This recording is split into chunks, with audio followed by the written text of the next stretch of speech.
What's up, guys? I got an update on my tank.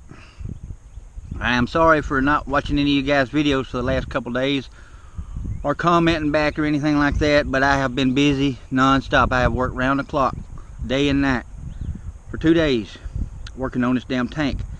I had it flying amazing. I had one of those new ESCs that Stacy gave me in there. I had an Iflight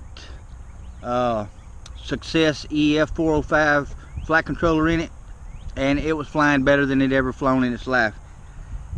And I got it snagged in a tree, and I hit the tree so hard that undoubtedly the battery came loose, and the wires come out like this on this drone.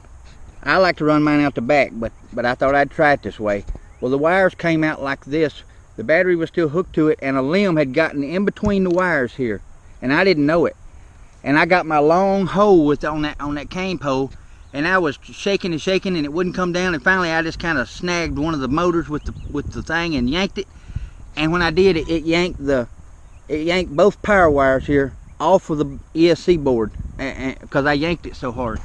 It pulled the pads loose, so it burnt that ESC. So I didn't have but one good one left, and I already got that and promised to Mike to go in his build. And I also offered him that flight controller that was doing so good. So now I still got one F4 flight controller. It's a 30x30 Iflight, but I don't got a 30x30 stack. So I thought, what the hell am I gonna do? I thought, well, I've got a 20x20 Iflight F7 board, and I've got a brand new Tekko 32 45 amp ESC 20x20. So if you look, I printed me a little adapter to go in there, and I put a 20x20 stack in it. Okay, but that didn't work either. It worked for about 3 flights, and there was something going on with the ESC. I had all kind of trouble with it. It was a brand new ESC too, but motors kept stopping in mid-flight, and they would act like you'd blow the ESC, but it wouldn't be. You could reset it and they would start again. But eventually, and the damn thing was getting so hot you couldn't even touch it. And when I tore it apart to finally look to see what was going on, the ESC had gotten so hot that it had melted the solder around all the little MOSFETs, and all the little MOSFETs had moved around and it had quit working. And so that was a brand new ESC that somebody had bought for me for a frame that I'd given them a long time ago.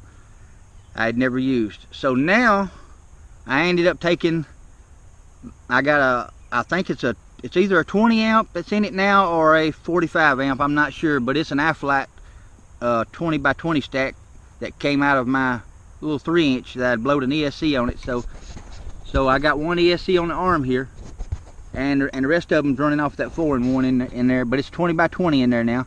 And I also ended up putting my big old 1600 milliwatt VTX in there, and I just got it with one screw holding it and some double-sided sticky tape. It works pretty good. It took me about 6 hours though to figure out all the problems with it, because I was getting lines, diagonal lines running like this all through my video. But I finally worked it all out. Capacitors didn't help, nothing helped. I don't remember.